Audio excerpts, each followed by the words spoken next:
Krishna welcome back to my new and fresh vlog. So guys અત્યારે વાગવામાં થઈ ગયા છે 1 અને અત્યારે અમે લોકો જઈ રહ્યા છે ડેટ ઉપર. આજે મને નિકેશ એવું કીધું બરાબર કે આજે છે સન્ડે. અમે લોકો છે ને સ્ટાર્ટિંગમાં જ્યારે ગાઈઝ મળતા હતા ને ત્યારે કેવું છે ખબર છે, નિકેશ દર સન્ડે વ્હાઈટ કપડાં પહેરતા હતા બરાબર. અને આજે એમણે મને એવું કીધું છે કે હું આજે વ્હાઈટ પહેરું છું, તું પણ વ્હાઈટ પહેર અને આજે હું તને લઈ જાઉં ફરવા માટે બરાબર. આજે અમે બંને એકલા જઈ રહ્યા છે, નિશિવ પણ નહીં, મમ્મી પણ નહીં, કોઈ જ નહીં. અને એમણે એવું બી કીધું છે ગાઈઝ છે ને બીજો એક વ્લોગ છે જે ગઈકાલનો પણ છે બરાબર. એ પણ આની અંદર જે તમે આગળ જોયું હોય એમ જ બરાબર. તો એમાં એવું હતું કે ગઈકાલે એમણે મને એવું કીધું કે તારા માટે સરપ્રાઈઝ છે, પણ સરપ્રાઈઝમાં મને મળી ખાલી ભાજી પાઉં બરાબર. એટલે કાલની સરપ્રાઈઝ મને આજે આપી રહ્યા છે, જોઈએ છે શું છે શું નહીં. હું તો બહુ જ એક્સાઇટેડ છું. મને એવું લાગે છે કે કદાચ અમે લોકો પહેલા ક્યાંક મળતા હતા ને એ બધી જગ્યાએ લઈ જતા હોય એવું. હેલો, જય શ્રી કૃષ્ણ, ગુડ મોર્નિંગ. મને કંઈક થોડી ઘણી હિન્ટ આપી દો તો સારું. હિન્ટ શું, તને લોંગ ડ્રાઈવ પર લઈ જાઉં છું. હા ગાઈસ, એમાં એવું છે, દિવસ તારા માટે છે. અરે વાહ, કારણ કે હમણાંથી તારી પાછળ આપણે શું કહેવાય એવો ટાઈમ સ્પેન્ડ નથી કરતા આપણે. બરાબર છે. સો આજે મેડમની ઇવેન્ટ હતી જે કેન્સલ કરવામાં આવી છે કારણ કે મારા પગ પ્રોબ્લેમ છે. સો જેના પણ ત્યાં જવાનું હતું એને એકચ્યુઅલીમાં સોરી કે મેં એને ના પાડી જવા માટે. ઘરેથી બહુ જ શું કહેવાય લોડ આપી રહ્યા હતા બરાબર કે નથી જ જવાનું, કારણ કે અત્યારે પહેલાં તું પગ સાચવી લે. અને ગાઈઝ બીજી એક વસ્તુ બરાબર કે જેમ નિકેશ અત્યારે કીધું ને કે ભાઈ એના પાછળ હમણાંથી ટાઈમ નહીં અપાતો, એટલે ટાઈમ બી આપી રહ્યા છે. અને 3 દિવસ મારા ઘરે મારું બહુ જ ધ્યાન રાખવામાં આવ્યું છે પગને લઈને, કારણ કે બહુ જ ગજબનો પગ મને દુખતો હતો. પરમ દિવસ એવું થયું કે પગ થોડોક લટકતો રહી ગયો ને તો સવારે તો મારાથી ઊભું જ ના થાય.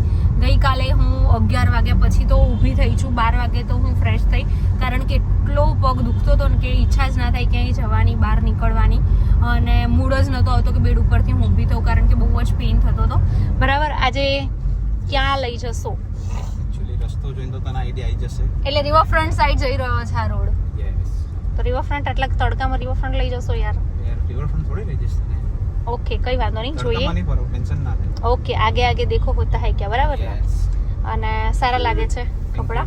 અને ગાઈઝ બીજી એક વસ્તુ કહું, વ્હાઈટ કલરનો શર્ટ છે ને, હું તમને કહું આજે એક મસ્ત વાત કહું બરાબર. અમારી જૂની યાદો તાજી થઈ જાય. એકચ્યુઅલી મેં વધુ હું કહું ને એવું છે. હા, તમે થોડુંક લાઉડ બોલો, બહુ જ ધીમું બોલો. સન્ડે મારું ફિક્સ હતું કે વ્હાઈટ કપડાં પહેરવાના, વ્હાઈટ શૂઝ પહેરવાના. હા, લાસ્ટ ઘણા ટાઈમથી એ વસ્તુ બંધ થઈ ગઈ છે, કારણ કે મારે સન્ડે પણ ચાલુ હોય છે, હું રજા નથી રાખતો. અને એના સિવાય પેલું કહી દઉં ને કે ભાઈ બાઇક ઉપર લઈ જતા હતા મને ફરવા, અને જો ડાઘ પડી જાય પાછળ લિપસ્ટિક ના તો ખુશીની આઈ બને. એટલે ગાઈઝ એમાં કેવું થાય ખબર છે કે ભાઈ બ્રેક વાગે કેવી રીતે, તો આમ ખાલી માથું નમ્યું હોય ને તો 1-2 વખત થયું છે બરાબર. તો નિકેશને કેવું જ ખબર છે, એના કપડામાં ઇત્તો સે બી ડાઘ હોય ને તો એ ફરી પહેરે નહીં બરાબર. તો એટલા ગુસ્સે થાય. અમે લોકો નીકળ્યા હોય સન્ડે ફરવા માટે અને પેલું વ્હાઈટ કપડામાં ડાઘ ના પડવો જોઈએ, બાકી હા, પણ મતલબ મોસ્ટ ઓફ ટાઈમ તમે વ્હાઈટ જ પહેરતા હતા ત્યારે. એ વખતે હું white shirt, white T shirt, white shirt, white T shirt જ ચાલતું હતું. હવે છે ને ગાઈઝ કેવું જ ખબર છે, બ્લેક જ પહેરે છે. ખબર નહીં એમના કોઈએ કહી દીધું હશે કે બ્લેક તમારું પર વધારે સારું લાગે છે. મને એવું લાગે છે એટલે તમે રોજ બ્લેક પહેર. જો કે બ્લેક કલર મારો જ ફેવરેટ છે. બ્લેક સારું લાગે. હા, બરાબર છે. પણ ઉનાળામાં પછી બહુ વધારે પડતું બ્લેક. હા, એ છે. હું શું કહું છું સાંભળો ને, તમે મને એરપોર્ટ સાઈડ લઈને ડાયરેક્ટ ફ્લાઇટમાં બેસાડો છો. હા ગાઈઝ, હું હજુ સુધી ફ્લાઇટમાં નહીં બેઠી. મેં એમને કેટલી વખત કીધું કે તમે મને બાય ફ્લાઇટ ક્યાંક લઈ જાઓ. લઈ જઈશ. અને અત્યારે એરપોર્ટ લુક કરીને આવ્યા હોય ને એવું લાગી રહ્યું છે. લાંબી ટ્રીપ ઉપર લઈ જઈશ. ઓકે, જોઈએ છે. નજીકમાં શું જવાનું? હા, એમ કરીને 3 વર્ષથી લટકાવો છો, હવે તો લઈ જાઓ બાપા. લઈ જવાની બકાતા. હું તો ખુદથી બી જઈ શકું છું, પણ મને ખુદથી જવું કરતા તમે મને આમ શું કહેવાય, ઢીકલાને બી લઈને જવાનો છે. હા નિશિવ, અમે 2 જ બાકી છે, બાકી ઘરમાં બધા જઈ આવ્યા છે. તને કીધું તું કટરાથી તું બાય ફ્લાઇટ પહોંચી જા. હું એકલી થોડી જાઉં તો ટ્રેનમાં. હું એકલી થોડી જાઉં. એકલી શું, 2 જણા માં દીકરો હતા તો ખરી 2 જણા. બરાબર છે. કઈ વાત, મોન્ટુ હતો જોડે. મોન્ટુભાઈએ તો કીધું તું કે ભાઈ હું લઈ જાઉં એમ, પણ મને એ ના મજા આવે એવી રીતે જવાની. એની આપણે નેક્સ્ટ ટ્રીપ મારીશું ને ત્યારે તને ફ્લાઇટમાં. Okay, done. થોડું જોઈને મને લાગી રહ્યું છે કે આપણે ક્યાં જઈ રહ્યા હોય. ક્યાં જઈ રહ્યા? હવે આગળ જઈને લોંગ ડ્રાઈવ તો લોંગ ડ્રાઈવ હોય તો ગમે તે રોડે લઉં. રોડ નહીં, પણ મને આમ અંદર કંઈક અલગ ફીલ આવી જ રહી છે. ગાઈઝ, મને એવું લાગી રહ્યું છે, જો મને લાગી રહ્યું હોય એ જ હોય તો પહેલેથી જ થેન્ક યુ. જો મને જે લાગી રહ્યું હોય ના હોય તો હે ના, હવે તો હું કહી દઈશ તો પછી તમારી સરપ્રાઈઝ મતલબ મને સ્પોઇલ કરતા નહીં આવડતી. બરાબર. મારી સરપ્રાઈઝ તમે બધી સ્પોઇલ કરી જ નાખો છો. મેં શું સ્પોઇલ કર્યું તારી સાથે? મતલબ હું કંઈક તમને સરપ્રાઈઝ આપવાની હોય તમને પહેલેથી ખબર પડી કરી દઉં પછી તમે એ જ કહી દો કે આ જ છે એટલે પછી કેવું દિલ તૂટી જાય ખબર ગેસ કરવામાં પછી સાચો જવાબ દેખાય એમાં હું પણ મને ખબર જ છે મને જે લાગે છે વસ્તુ કદાચ બની શકે સાચી હોય પણ તમારી જે ખુશી છે ને એને હું તોડવા નહીં માંગતી બકા. માને મારે કઈ છે જ નહીં પણ એવું તો પછી કશું જ નથી એવું તું જે વિચારે છે એવું કશું નથી. એટલે હું જે વિચારું છું એ નથી આ હા જોઈએ તો હવે જઈને ખબર પડે. મને હું હસું આ જીએમડીસી પહોંચ્યા છે ગાઈઝ અમે બરાબર. એકચ્યુઅલી છે ને કંઈક આવ્યું છે મેળા જેવું તને મેં કીધું કંઈક શોપિંગ કરાવી દઉં એમ જીએમડીસી મેળામાં લઈને ફરવા વાળી હું છું. અરે મેળામાં મીન્સ કે એક્ઝિબિશન કંઈક છે અહીંયા બરાબર. બધા ओके તમે कल से रील्स मोकली थी क्या नहीं आया છો યસ ओके अरे मेरे यार, हाँ ये मेरे बड़े बड़े सपने અરે યાર શું ભાઈ બન તું छोड़ दो ક્યાં સોચા તા તું कुछ नहीं छोड़ दो એક મેળો છે જો સામે ચકદોરમાં તને બેસાડું હા મારી કોલેજ છે અહીંયાથી આ બેસાડું. બાજુમાં મારી નાવડામાં કોલેજ બેસવું તાર? જીવા દેવી અત્યારે બપોરે જો બધું બંધ છે કોઈ કૂતરું નહીં શું તારા લાગે માટે ચાલુ કરશે તને લઈને આવ્યો છું આની વસ્તુ સાચી પડી ગઈ છે તારા ગાઈસ આંખે પાટો બાંધવાનો અત્યારે હતો. અમે લોકો મોબાઈલ એક્સચેન્જ આગળ પહોંચી ગયા છો હું તારી આંખે પાટો બાંધવાનો હતો, બરાબર પણ ના બાંધ્યો. અચ્છા મારા માટે ફોન ગાઈસ અત્યારે અમે લોકો પહોંચી ગયા છે વસ્ત્રાપુર મોબાઈલ એક્સચેન્જમાં બરાબર અને હું કહી દઉં હવે તમને બરાબર કે પહેલે તમારી ખુશી જ નહીં અમારી થેન્ક યુ જાના હે કે નહીં જાના હે? થેન્ક યુ ચલો થેન્ક યુ ચાલો ફટાફટ ગરમી લાગે ઉચકી લઈ જાય તો સારી વાત છે હા લિફ્ટ છે ને અહીંયા ગાઈઝ એમાં એવું હતું કે મારે છે ને સ્પેરમાં ફોન જોતો હતો બરાબર 2 મહિનાથી હું વાત કરતી હતી અને કાલે મેં કીધું સવારે એવું કીધું એમ કે તમે મને લઈ આવવાના છો નહીં બરાબર હવે હું માંગીશ જ નહીં પછી હું કંઈ બોલી નહીં કાલ સાંજે ખબર નહીં કાલ સાંજનો પ્લાનિંગ હશે પણ ના સેટ થયું એવું થયું કાલ તમે મને ભાજી પાઉં ખાવા છેલ્લે લઈને જતા રહે એટલે કાલે બહુ લેટ થઈ ગયું ને પછી એટલે ના લઈ ગયો સો ગાઈસ ફાઇનલી પછી સરપ્રાઈઝ આવી ગઈ છે યસ ગાઈઝ અહીંયા અમે રીલ શૂટ કરી રહ્યા છે બહુ જ મસ્ત વાળી કેવી લાગી સરપ્રાઈઝ 3, 2, 1, start. इसमें तेरे ही वीडियो उतरेंगे इसमें ते ले लेना वाह चाहिए ना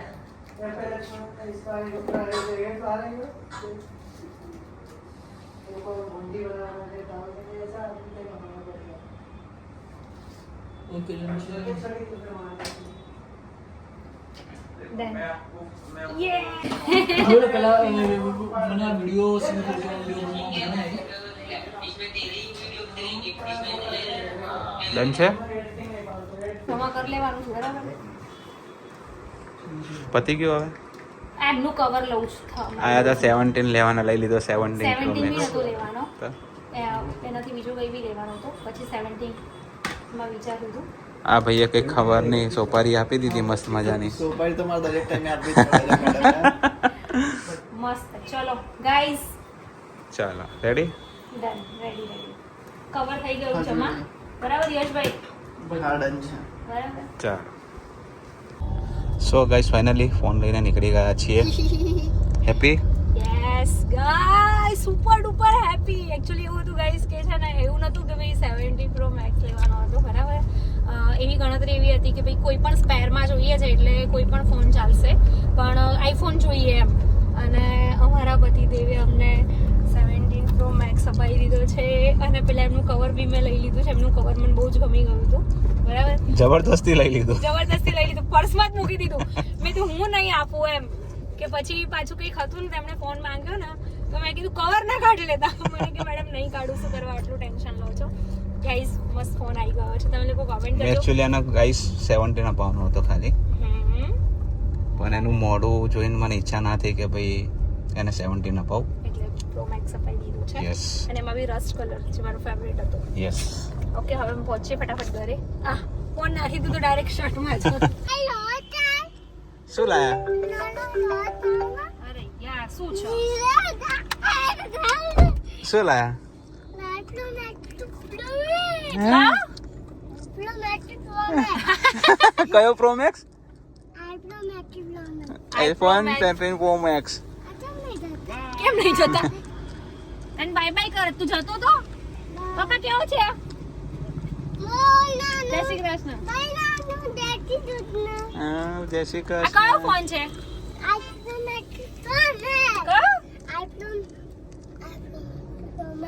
આઈફોન 17 પ્રો મેક્સ. બોલો. એ જે મોડે ચડી કેવો છે? હાથમાં તો લે. નિશાને ગમ્યો?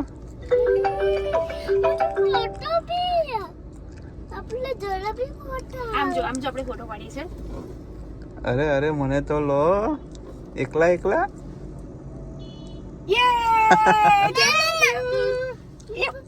વોચ ક્યાં જોઈ ગયો એ? વોચ ક્યારે ખબર પડી તને? હા આહા, બધી બહુ ખબર પડે. દુકાન માંથી લાવ્યા બેટા.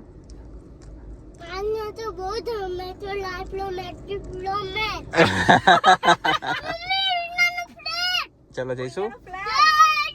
જય હિન્દ. જઈશું. ચાલો, yes.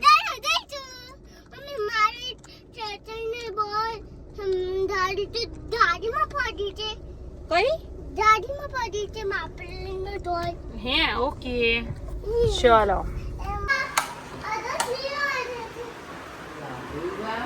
કેવો છે મમ્મી?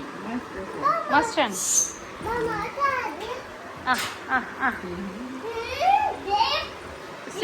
આ તો એના જેવડો જ છે પણ હા, નાનું ના મળે એમ ને? નાનો ના મળે મમ્મી. મોટા માણસોનો મોટો જોઈએ ને. આપ કયો ફોન છે બાને કે? ગાઈઝ અમે લોકો પહોંચી ગયા હતા ઘરે, જમી લીધું છે. નિકેશ ગયા છે એક ફંક્શનમાં દહેગામથી આગળ, કારણ કે એમાં એવું હતું કે જવું પડે એવું હતું. પ્લસ મારે તો આખો દિવસ જે રીતે ગયો બેસા એવી હાલત જ નહોતી, એટલે પછી હું ગઈ નથી. અને બસ ગાઈઝ આજનો બ્લોગ તમને લોકોને કેવો લાગ્યો કોમેન્ટ કરજો. આઈફોન 17 પ્રો મેક્સ બહુ જ સરસ છે. મેં એડિટિંગ ને એવું બધું પણ કર્યું, એમાં બહુ જ સારું લાગ્યું મને. અને તમને લોકોને કેવો લાગ્યો બ્લોગ જરૂરથી કોમેન્ટ કરજો. મળીએ સરસ મજાના બ્લોગની સાથે. ત્યાં સુધી બાય, હરે કૃષ્ણ.